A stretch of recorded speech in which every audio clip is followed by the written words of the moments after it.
ao lado do sofrimento extraordinário que passa o povo brasileiro, jamais atingirá os seus grandes objetivos sem que se realize no Brasil as reformas de base reclamadas por toda a nação.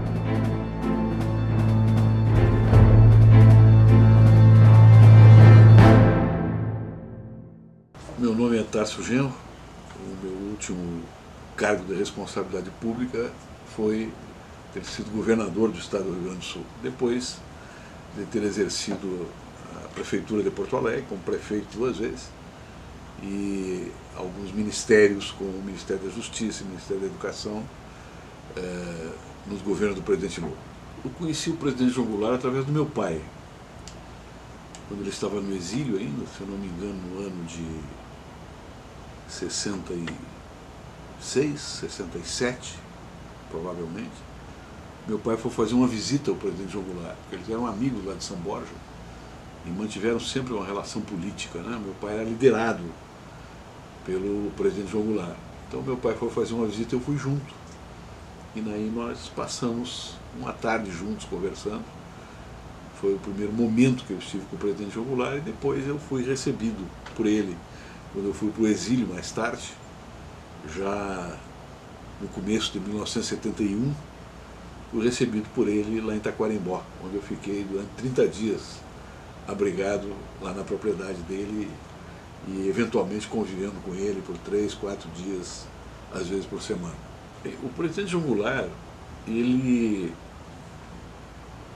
é uma grande personalidade da história do país, da história moderna do Brasil.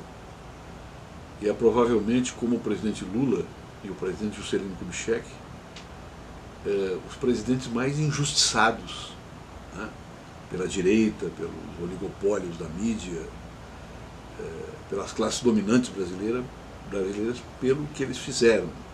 E especialmente dentre esses três, o presidente João Goulart foi um pioneiro, né, porque ele foi o primeiro presidente que aqui no Brasil esgrimiu, do ponto de vista popular, a necessidade de profundas reformas, reforma agrária, mesmo ele sendo um grande proprietário de terra, o que só valoriza essa posição dele, a reforma bancária, a reforma urbana, a reforma do sistema presidenciário. Ele enunciou uma série de reformas, muitas delas que o Brasil está devendo até hoje. E a legalidade foi o primeiro momento de violência contra o presidente João Goulart. E aí ele, com a sua capacidade de conciliação e a sua liderança, arrumou uma saída, né, para evitar uma guerra civil e depois assumiu o poder, né, a partir do momento que o plebiscito indicou o presidencialismo como caminho constitucional do país.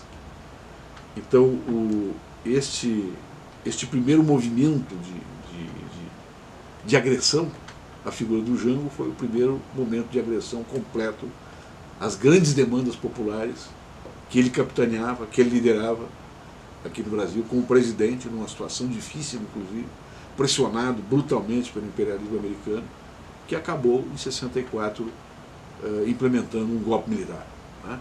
E aí ele foi para o exílio e tivemos toda aquela jornada, né, de separação do Jango do seu povo e dos sofrimentos que isso causou para ele, e sofrimentos especialmente para o povo brasileiro, em função do desastre, né, que foi a sua deposição.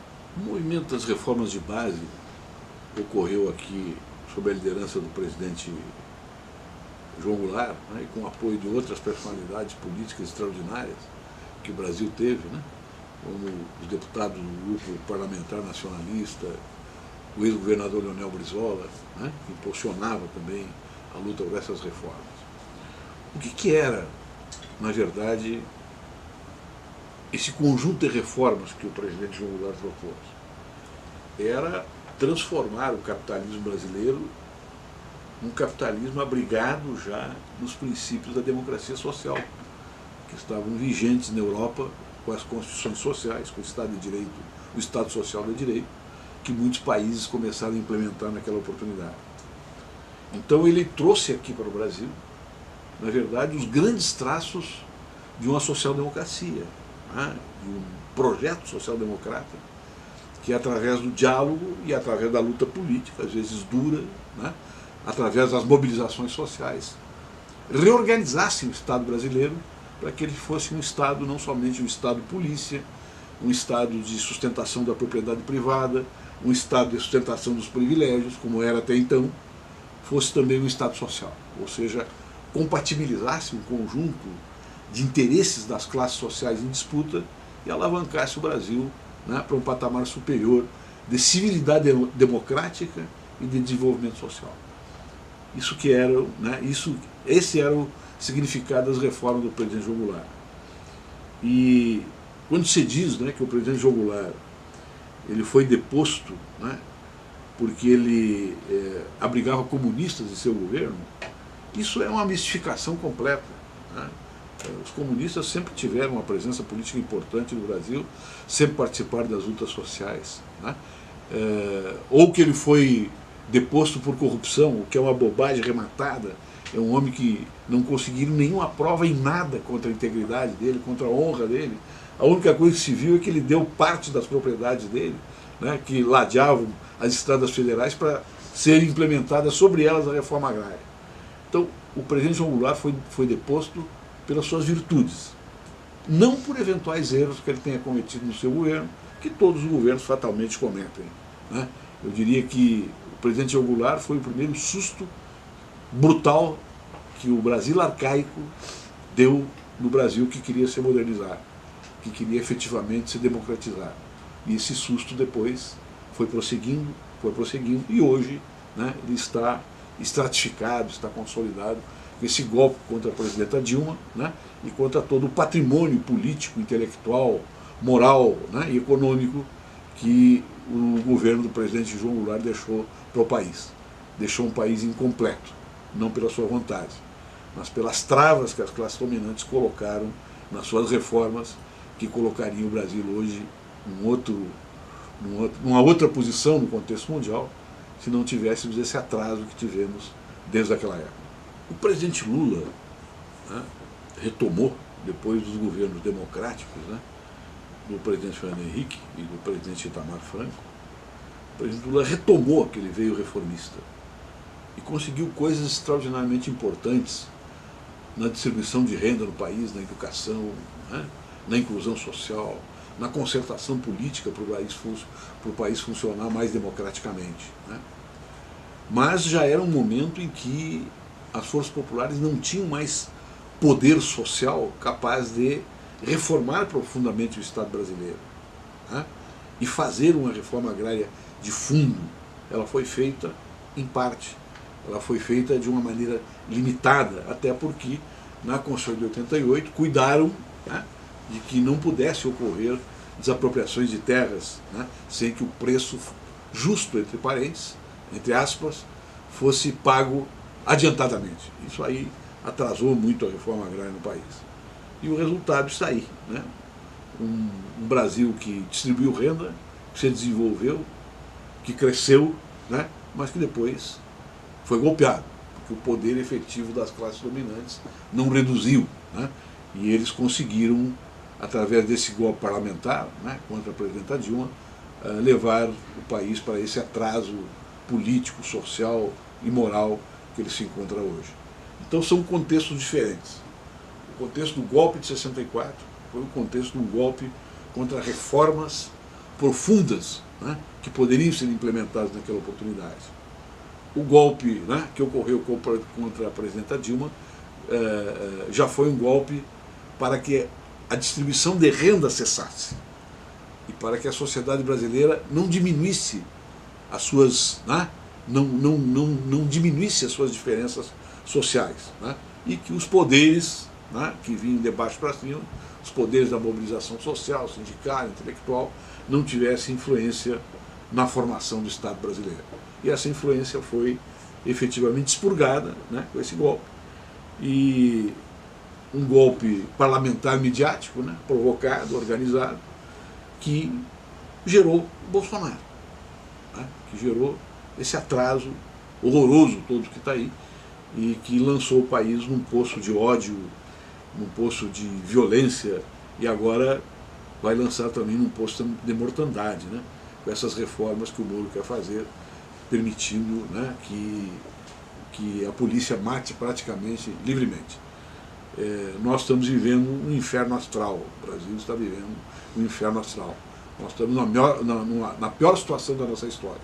Tomara que isso se supere, tomara que a democracia vença, e tomara que nós tenhamos homens, né, de novo, como o presidente João Goulart, como o presidente Lula, né, como o presidente Juscelino, para que coloque o Brasil novamente nas trilhas do desenvolvimento e da democracia.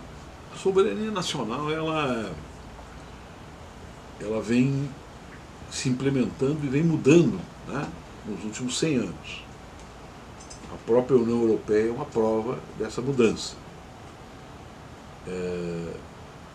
Num determinado momento da história, né, o conceito da soberania nacional estava ligado à luta anti-imperialista, né?